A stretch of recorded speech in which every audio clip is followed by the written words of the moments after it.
Since 2014, Benevolence Farm has offered solace and an alternative for women just getting out of prison.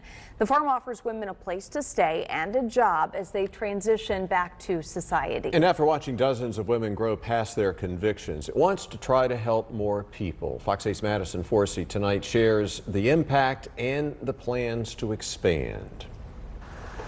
It might not be growing season at Benevolence Farm. I always feel that this is my safe space. But these women work all year long to bloom. When I started working here, I learned a lot about the herbs and the ingredients that goes into the products and how they help. Each woman in the Benevolence Farm workshop, melting, pouring, and creating candles and body products, was incarcerated. I'm sorry, I still kind of hate talking about it. Including Imona Evans for voluntary manslaughter. The person that I trusted with my kids was actually the one that kind of crossed me. And it led to me and him having a dispute, and once we had our altercation, I eventually took his life. Going to prison was terrifying at first, and the isolation and the thought of being away from her kids was difficult. But what scared her even more was what could happen after. A lot of the reentry programs that they did have available for women, you have to either have some type of substance abuse issues or mental health, you had to fit inside a box. I didn't fit those criteria. Then she landed on Benevolence Farm in 2022. The nonprofit gave her a roof over her head and a job, working outside and creating body care products.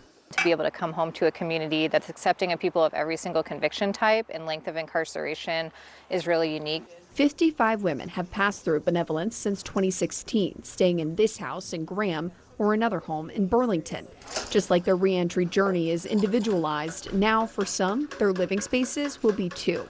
The group is planning to add tiny homes to this plot of land to accommodate 7 more people. One of the common themes was I want to be able to sleep on the ground floor. They also really wanted to express individuality, again, kind of breaking that cycle of uniformity that is really thrust upon you in prison, whether it's from wearing the same uniforms every day to being in cells that look exactly the same. Each home is a different color with a barn quilt outside that each woman will design and then take with them. The plan to expand has been in the works for the past 5 years. The 280 square feet will be each woman's place of solace. Women like Evans say that's exactly what women want who come out of prison, is a place to call home. So whenever I feel threatened, whether that might be in my personal life or at my other job or just going through things. And a place they can always come back to grow.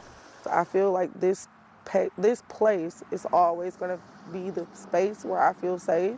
Madison Forsey, Fox 8 News. And if you'd like to learn more about the fundraising efforts and how you can help, visit this website, benevolencefarm.org/tiny-homes. Again, benevolencefarm.org/tiny-homes.